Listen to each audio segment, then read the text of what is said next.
И в продолжение этнической и праздничной тем. В деревне Япония Приморского района выходные выдались насыщенными. Представители разных национальностей, в том числе 2 жителя страны восходящего солнца, провели праздник в спортивных и кулинарных баталиях. Деревня с экзотическим для севера названием Япония находится в Приморском районе, недалеко от поселка Боброво.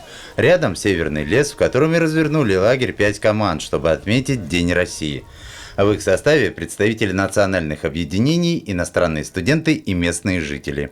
Простая жительница Боброва Наталья Фокина объединила вокруг себя стольких людей, которые уже и помогают в проведении мероприятия. Межнациональный туристический слет «Костер дружбы» в этом году проходит в 10-й раз. Но японцы среди гостей деревни Япония впервые. Мальчишкам очень интересно, им нравится, и они готовят свой японский плов, который называется ош, если я правильно их поняла. Понять друг друга оказалось несложно, ведь язык спортивных состязаний универсальный. Задача участников в игровой части – научиться преодолевать препятствия в русском лесу. Вслед за командой из Индии бегут представители российских диаспор. Аккуратнее, неправильный спуск. Палочку берем в руки, палочку в руки, аккуратнее опираемся. Но сближает не только командный дух, но и общая трапеза. Каждая команда приготовила блюдо национальной кухни.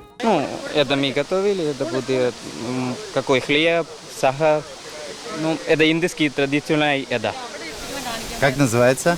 Это называется гулаб-джамун. Местные жители даже познакомили иностранцев с устройством русского самовара. Всегда был горячий.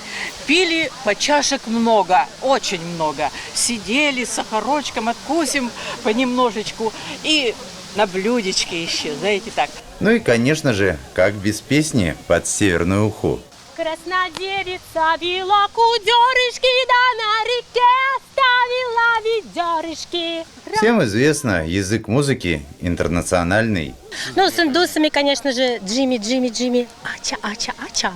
А с японцами что-то из аниме. Так что можно с уверенностью сказать, что такого Дня России не найти в туристических маршрутах.